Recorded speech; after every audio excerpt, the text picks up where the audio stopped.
Hey everyone, so today we're going to talk about virgin hair. This is Virgin Hair 101. I'm going to talk a little bit about processed hair, but that's just to let you know the difference. Okay, so Virgin Hair 101, we're talking about hair extensions. Let's talk about what virgin is. Virgin hair is hair that has not been processed, not by heat, not by chemicals, boiling water, pressure, nothing, not processed, okay? Not colored at all, no color. That is virgin hair, not to be confused with Remy hair. When people purchase virgin hair, you're purchasing with the idea that the hair is virgin from the point of it being wefted. So if someone colored their hair or put henna on their hair before it was wefted, but it hasn't been processed after it was wefted, it can still be considered virgin hair because it's virgin from the point that you received it from the donor. So hopefully that makes sense for you guys. Most hair isn't processed before it's cut off and then wefted, but sometimes it is. So that's virgin hair, okay? Remy hair, totally different scenario. Whether or not the cuticles are lined doesn't matter. The hair can be virgin and be non-Remy or not have the cuticles aligned, okay? And so it's very important to understand the difference between the two. Virgin does not mean that the hair is going to be superb quality. That's going to be dependent upon who you're purchasing it from, the manufacturer of the hair. So that's the technical definition of virgin. A lot of people are unaware of how to determine whether or not their hair is virgin. And in all honesty, with some hair, it's really hard to tell. So there's certain hair qualities. I'm showing you a bundle of virgin Indian wavy hair I got from a vendor a long time ago. Sometimes you can tell when hair, well, the easiest way to determine if hair is virgin is when you see a weft, your pattern should not be exactly the same all the way across the weft. You can see on this weft, the pattern actually differs from one end to the other. It's all wavy, but the wave is not the same all the way across. So you don't see it going like this. Okay? That's one way to determine that your hair has not been processed for pattern. Usually this happens because the weft is a combination of more than one donor. If a vendor tells you that one donor makes a whole 3-ounce bundle of hair, they're not telling you the truth. They may be misinformed, but that is not the case, because a 3-ounce or 4-ounce bundle, it's nearly impossible for all of that hair to come from one person's head. If you look at pretty much anybody's hair in their ponytail, their one single ponytail, you look and see that if they put their hair in a ponytail, it's not going to make a whole weft of hair, which is the case. And once you get through taking the hair that you cut off, hackling it, which is raking the hair through, it's like a wooden plate with needles in it. Hackling the hair pulls the short hairs out, and then once you weft it, you lose some of the length, which also plays into the weight. So by the time you get through one person's ponytail, you'll probably end up with a weft like this long. This is information based on experience, okay? Going to a hair manufacturing plant where they actually do take the ponytails and hackle and weft them themselves. So that's why you see multiple patterns in one weft, because it is indeed more than one donor per weft. A good manufacturer or vendor will blend their hair by combining different ponytails that have very similar patterns. There are other factors that you want to combine as well. I don't need to necessarily get deep into that, but making sure that the patterns are similar is what is going to make you a good virgin weft. So it looks almost identical all the way across, but it's not necessarily identical all the way across. That's one way to determine that your hair hasn't been processed for pattern. But then again, vendors, they get slick. Another way to check the virginity of your hair is to wet the hair. This is old virgin curly hair. When you wet virgin hair, typically what will happen is the weight from the water is going to stretch the curl straight. Okay? when you wet processed hair, and I'm going to show you some processed hair, and you can even see just the difference when you see it. When you wet processed hair, it won't weigh the hair down as much, and the curl is going to shrink back up. Essentially, with virgin curly hair, when you wet it, it's going to hang more. The pattern is not set in with a chemical or a tool, so the weight of the water is just going to pull the hair down. It's going to just hang, and you actually will have to scrunch it to start to see the pattern form again. It's going to have a more elongated pattern. With processed hair, when you wet it, since that curl has been set, the hair is going to kind of fight with the water, and the water is not going to weigh the hair down. It's going to just hold its form. If I were to soak this hair with water, it's not going to really hang very much. It's going to hang very little. But with virgin hair, if I soak it with water, it's going to stretch just like this and hang really long. Some vendors have gotten pretty savvy when it comes to steam processing, to the point where the hair will be elongated when you wet it. So that's one of the instances where you would want to look at the actual pattern of the hair.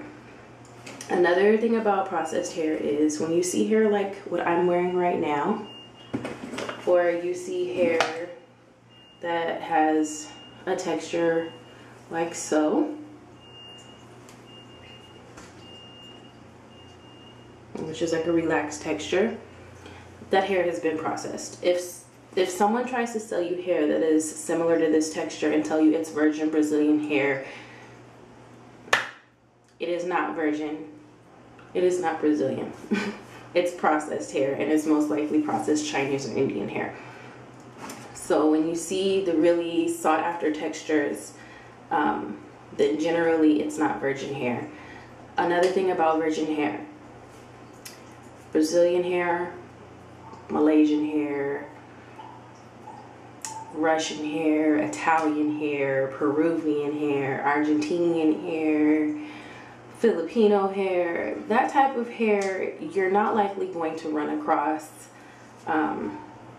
often, and when you do, it's not going to be cheap. It will not be inexpensive.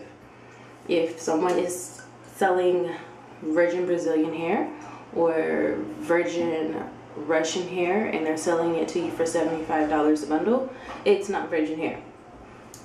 9 times out of 10, when a company is selling hair with an exotic name, it's being sold as a processed curl to mimic what they feel the hair should look like if it was from that country or origin. So whatever a company thinks virgin Brazilian hair should look like, or a mulatto curl, the company will process the hair to that curl. That's why when you see hair sold like that, all of it looks the same. You can buy 1,000 bundles of hair, of virgin Brazilian hair, and it's all going to look the same. But just like I previously said, when you're purchasing virgin hair, it's not going to look the same. If it's coming from different heads, different people have different curls, different patterns, different colors, different, coil in their hair, bounce, and things like that. So you're not going to get the same thing every time. You're not going to get the same color every time. So another telltale sign hair is processed is when it's always the exact color, or you can purchase it in a color, as in a 1B, A4, A6, A613. Then your hair is processed. Unless it's natural color, because sometimes you can find a bundle that's naturally like a ginger red color or a blonde. But if the vendor is selling multiples of certain colors, it's likely processed hair. Generally speaking, when you order virgin hair, the majority of people who are donating or sacrificing their hair do not have hair like mine. So you're not going to run across a lot of hair that is highly textured. Most of it is going to have somewhat of a silky look like this, or a nice high sheen. You will find some that has a lower luster and a little more texture to it, but it's not going to be excessively high textured hair and a super dingy low luster like mine.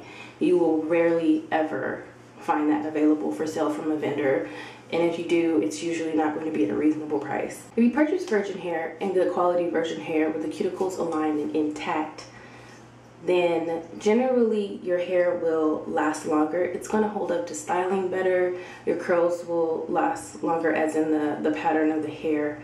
If you don't damage it with heat, you'll be able to color the hair, and it will take the color. I can't tell you it will take the color a little better. I'm going to hold off on that. But the hair can last you longer if it's high quality from a good manufacturer. Buying hair that is virgin hair does not guarantee that it will last you longer or be better quality hair. Generally, it does last longer than processed hair because processed hair has been stripped and coated. And once your coating wears off and the cuticles start rubbing together, that's when processed hair starts to tangle or matte. If you color processed hair sometimes, then you will totally ruin it because of the quality of hair it is. So in general, virgin hair is better, but like I said, only if it's high quality virgin hair with the cuticles in line and intact, as well as with really good wefting. Or if you use a really good weft sealer, like Ultimate Weft Sealer. When you're trying to color virgin hair, this is where you can run into a problem.